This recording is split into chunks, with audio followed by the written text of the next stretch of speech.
দেখো, আমাদের গাছে এই প্রথমবার ড্রাগন ফল হয়েছিল। এখান থেকে সোজা চালে উঠে গেছিল। তবে এ কি, গরুতে যে গাছটা সবই ভেঙে দিয়ে গেল। যাক, তাও আমি খুশি, গাছটা তো এবার ভালো জায়গায় বসাতে পারবো। এখানে এত ছায়া, কিছুদিন ধরেই আমি ভাবছিলাম গাছটা তুলে অন্য ফাঁকা জায়গায় বসাবো। এই ডালগুলো কেটে বসালে আবার হবে।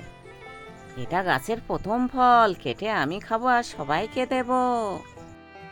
দেখি তো ভিতরটা কেমন কালার হয়। ও বাবা, এই যে দেখছি সাদা। হোক বাসের সাদা কিংবা লাল, হয় যদি মিষ্টি, তাতেই আমার লাভ। এবার খেয়ে দেখার পালা। কি ভালো। এবারে সেই শিব বেগুন করলো না, কি বলো, খুব ভালো, আমরাও লাগাইছি।